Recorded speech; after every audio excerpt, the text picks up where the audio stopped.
भाभी जीवों, अभी हमारे पास में जो तत्व दिखाई दे रहे हैं वो मूल में मैं आत्मा, ये शरीर, आत्मा और ये देह, इनको जोड़ने वाला, साथ साथ में रखने वाला कर्म, ये तीन चीजें हमारे साथ साथ में है।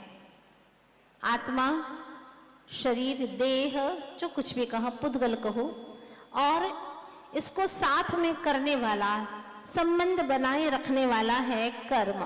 ये तीन चीजें हमारे पास में है, जिसमें से आत्मा दिखाई नहीं देता। मैं आत्मा हूं पर मैं दिखाई नहीं देता, मुझे मैं ही दिखाई नहीं देता है। रही बात कर्म की, जो दोनों को जोड़ करके रखता है, संबंध बना करके रखता है, वो कर्म भी दिखाई नहीं देता। जिसने जिससे जोड़ा वो दिखाई नहीं देता, जिसको जोड़ा वो दिखाई दे रहा है। जिसको जोड़ा है वो दिखाई दे रहा है, और जो दिखता है उसी का यह अज्ञानी जीव दीवाना है। जो दिखता है, जो देखता है उसको तो देखता ही नहीं। समझ में आ रहा है ना? जो देखता है उसे तो देखता ही नहीं, देखना आता ही नहीं, क्योंकि उसको देखने का तरीका है ये चक्षु से नहीं, चर्म चक्षु से नहीं, ज्ञान चक्षु से देखा जाता है। देखने का तरीका ही नहीं जानता। जो देखता है उसको देखने का तरीका जानता ही नहीं है, और जो देखता ही नहीं है, जो देखता ही नहीं, देखना जानता ही नहीं है, इसको ये देखता ही रहता है। आश्चर्य है ना? जो देखना जानता नहीं, देखना जिसका स्वरूप नहीं, देखना जिसका लक्षण नहीं, उसको देखता रहता है, जिंदगी भर देखता है, भाव भवांतर में देखता है। जिसका देखना स्वरूप ही नहीं है, उसको देख करके क्या करोगे? वो तुम्हें देखने वाला नहीं है, ये तुम्हें देखने वाला नहीं है, क्योंकि वो देख सकता ही नहीं। फिर भी हम देखे जा रहे हैं उसे। भाई आप उसी को देखते हो ना, उसी से संबंध रखते हो, कि आज तुम रखोगे उससे संबंध, कल वो भी तुम्हारे साथ देगा। आज तुम उसका साथ दे रहे हो, कल वो तुम्हारा साथ देगा, इसीलिए ना। लेकिन हम उसको देखते हैं, वो हमें कभी देखने वाला नहीं है। हम उसको जानते हैं, वो कभी हमें जानने वाला नहीं है, क्योंकि उसका जानन स्वभाव है ही नहीं। फिर भी अज्ञानी मूढ़ बना ये जीव अनंत अनंत भवों तक इसको देखता है, इसको संवारता है, इसका संरक्षण करता है, पर ये कहता है करो तुम्हें जो भी करना हो सो, तुम्हारी मूर्खता, तुम्हारी जड़ता। मैं तो अपना बॉस जो है ना, कर्म, द्रव्य कर्म, उसके अनुसार चलने वाला हूं, तुम्हारे अनुसार चलने वाला नहीं हूं। ये अच्छा रहे इसके लिए कितनी लड़ाई करते हैं, इसके पीछे कितनी लड़ाई है बताओ? बहुत लड़ाइयां इसी के लिए लड़ी हैं, इसके नाम के लिए, इसके काम के लिए, इसके गांव के लिए, इसके धाम के लिए, इसके परिवार के लिए कितनी लड़ाई लड़ी है। तो आज एक सूत्र कुंद कुंद स्वामी दे रहे हैं कि शांति के लिए लड़ाई नहीं, समय सार की पढ़ाई जरूरत है। शांति के लिए लड़ाई की नहीं, समय सार की पढ़ाई की जरूरत है। समय सार के पढ़ाई करो और समझो चेतन कि वास्तव में तुम कहाँ जा रहे हो, किसके पीछे भाग रहे हो। वो जो इसका नियंता है, इसका नियंता है कर्म, जो दिखता नहीं है, फोकस में नहीं आता, लेकिन पर्दे के पीछे रह करके सारा काम कराता है। जैसे घड़ी चलती है ना, कौन है इसको चलाने वाला? सामने कभी नहीं रखते इसको। घड़ी को चलाने वाला जो यंत्र है उसको कभी सामने नहीं रखते, उसको पीछे रखते, सेल को, हाँ उसको पीछे रखते, छिपा करके रखते हैं बस, और वही छिप करके सब घड़ी को चलाता रहता है।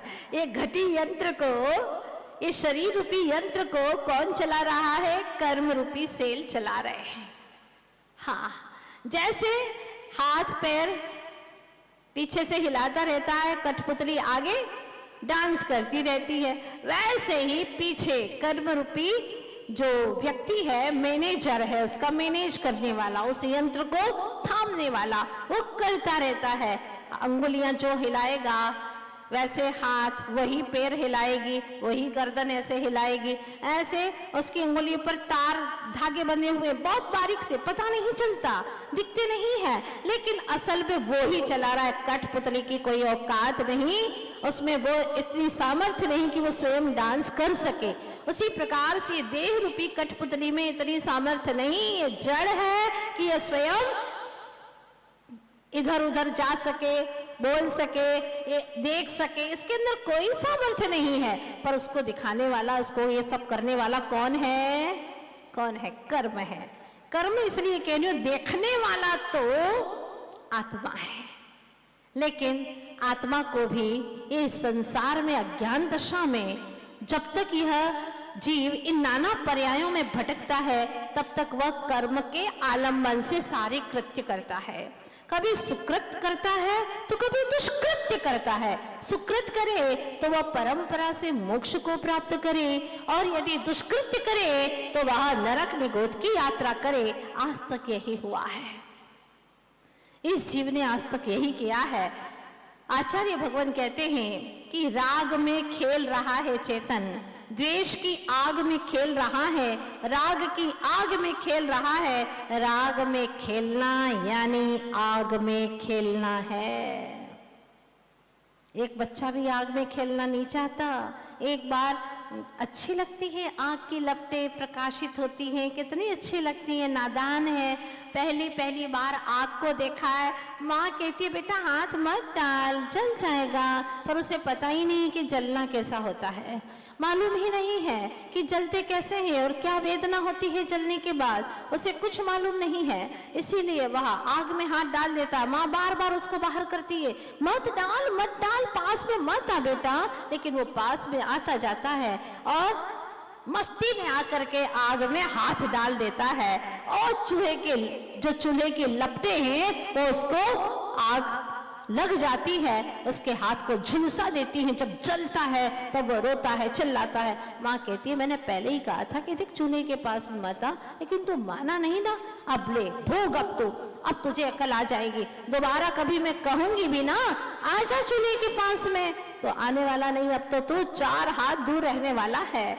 एक बच्चा भी इतना समझता है, पर ये अज्ञानता से ये जीव की क्या दुर्दशा हो रही है कि अनंत बार राग की आग में ही झुलसता है, बार बार वहीं आता है और वहीं आकर के उसी आग में हाथ डालता है, अपना उपयोग डालता है और उपयोग डाल करके अपनी आत्मा को दुख देता है।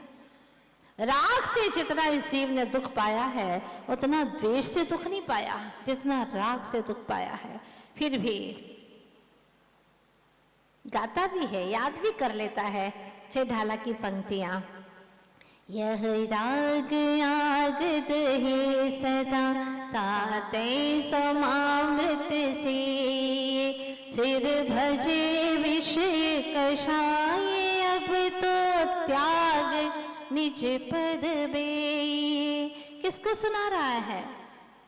ये तुम सब त्यागो, ये राग आग है, समामृत को सेवन करो, समता रूपी अमृत का सेवन करो। राग आग से बचना है तो सबको बताता रहता है, लेकिन खुद बचता ही नहीं है। क्या दुर्दशा है इस जीव की।